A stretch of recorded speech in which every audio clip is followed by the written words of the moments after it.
Along with the picturesque sunsets, powdered white sand, crystal blue water, and the dream mountain ranges of a clan that can be viewed in one of the world's most beautiful islands are the people offering their different services and products to sustain not just the tourism industry of Boracay, but also the ailing economic status of the country.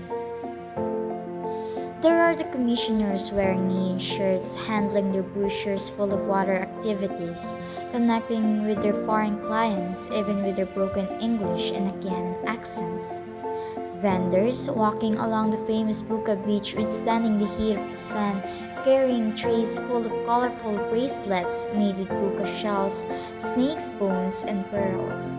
The popular hair braiders threading their way through their hands and twisting their customers' hair with laces to make a colorful art.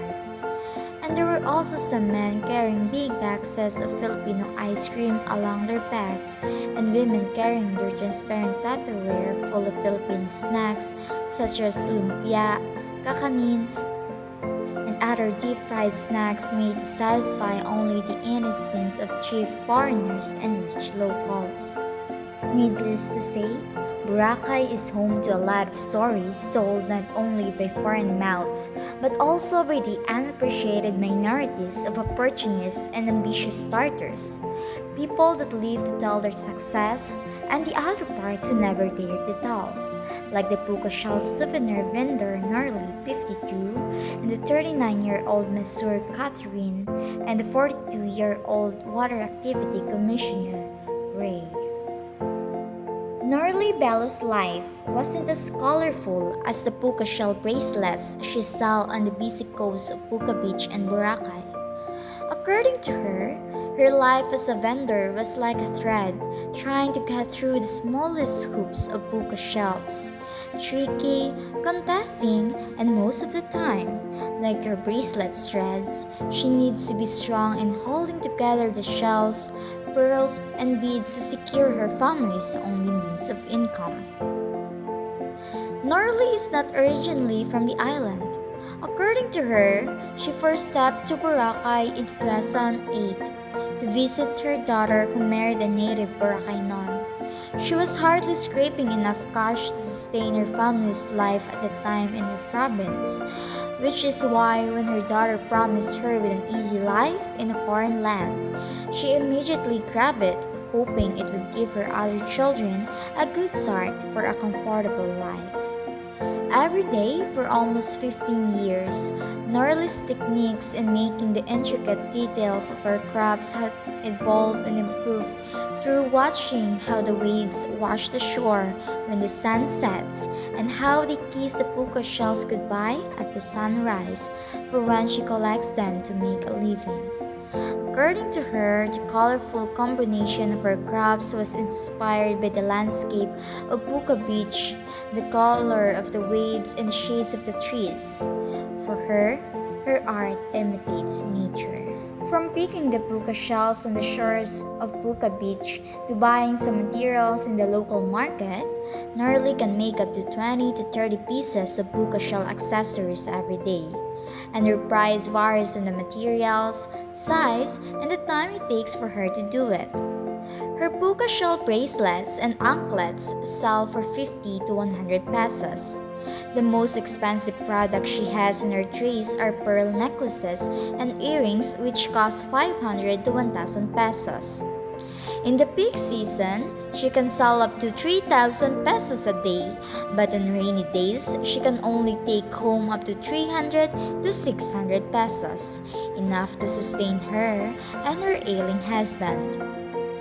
Boracay is back in business after the Department of Tourism (DOT) in Western Visayas increased its 2023 target projection for foreign and local tourists to 3.8 million from the first stated 2.8 million tourist arrivals that went to Boracay and other destinations in Western Visayas.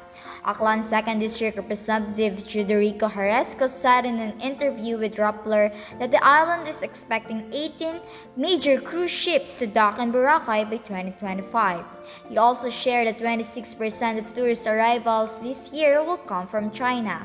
According to DOT, the influx of tourists visiting the islands was due to the ease of travel and health restrictions implemented in most places in the country, which caused the phenomenon of revenge traveling. Every day for almost 19 years, Catherine Salonsagay's hands never ran dry of oil. For her life depends on a battle of mixture combined with 7 different fruits and leaves such as marabilos or serpentina, cacahuate plant, roots of sarpen tree, moringa roots, binjawan plant, and etc. These ingredients, according to her, were mastered by her ancestors centuries ago in Capiz to heal muscle cramps and massage body pains. Catherine was the daughter of Norley, the puka shell vendor. Like her mother, Catherine came to Boracay with the hopes of getting a better life with her boyfriend, a local fisherman who soon became her husband and gave her 3 little children. At first, she tried to become one of the vendors who sells souvenirs and puka shell bracelets at Puka Beach. But her income wasn't that stable because there were a lot of competitors. That's why, one day, she eventually came up with an idea to do what she do best, which is to become a masseur. So, every morning after she prepares her children for school, her feet are now accustomed to walking along the busy road to Puka Beach and traversing the 1 kilometer heat of the sun to reach her spot under the pitugo tree, where her other friends also wait for her to talk everything under the sun while waiting for tourists to stop by. With a monoblock chair she used to make her clients recline with pain and pleasure, while she smoothly and hardly pressed her hands into their longing skin for an hour, she can make up to 500 pesos for every client she can get. And on an average day, aside from the local folks who come to her house for a massage, for which she charges 20 pesos, her take-home pay ranges from 5,000 to 6,000 pesos. That value, according to them, was reasonable enough in comparison to many spas on the island that offer the same quality of work at a double or even triple charge. The money she accumulates that day will then again circulate from her daughter's college tuition, food, electricity, and water bills. And the other portion will go towards the bank as she shared that the closure of Boracay and the pandemic stole every penny she has in her bank account, and that proved to her that change is the only constant thing in Boracay. On July 2020, Carrasco pleads at a hearing of the House Committee on Good Government and Public Accountability to open the island for domestic tourism, saying that thousands of Aclans are facing hunger because the sole business of West Aklan is Boracay. And according to Catherine, the difficulty they felt during the pandemic was so intense because they only rely upon the tourist arrivals. That's why when the government implemented the travel restrictions, there was nothing they could do but to wait for the government's assistance. That they are just so lucky that they still have a little saving left in the bank. From a realist perspective, hard work makes a successful life.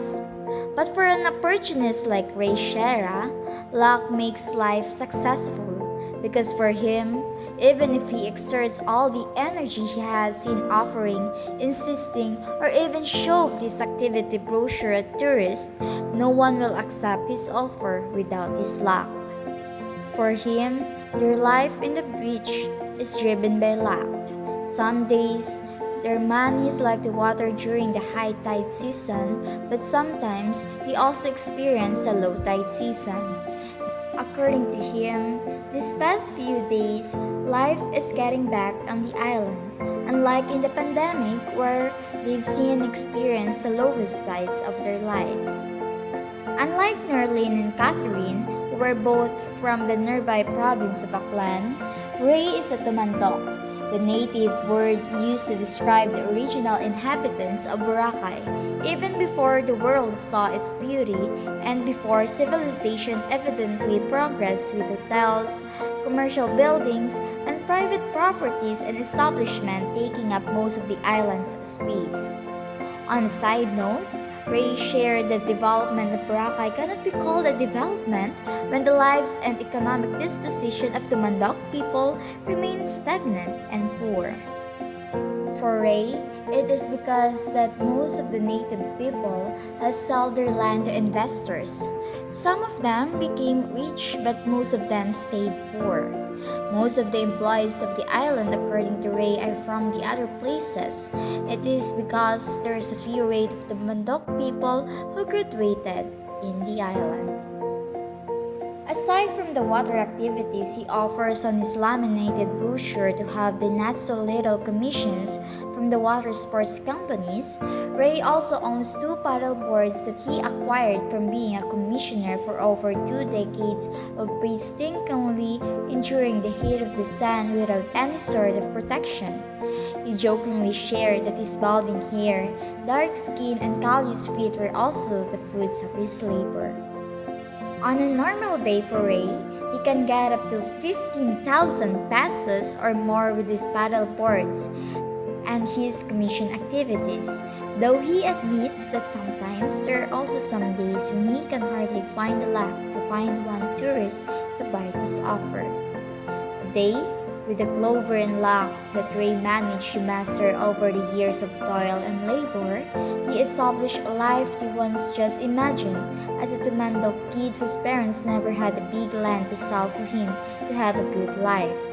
Ray now has vehicles, a house, and other investments aside from his kids who are now thriving in the universities outside the island.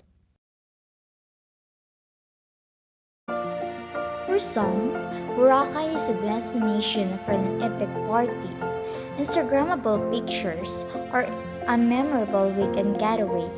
But for most people like Narlene, Catherine, and Ray, Boracay is the land of opportunity, the land flowing with milk and honey. In the end, the fine sandy beaches of Boracay are not the only attractive thing worthy of attention on the island, but also the people who work vigorously to maintain the postcard beauty of the paradise. Their hard work, perseverance, and dedication to their job don't undermine their need to bring food to their table, but because of their passion for making Boracay worthy of all recognition. Therefore, Boracay's backbone relies upon its people, the people who never cared to live under the scrutiny of the vengeful sun.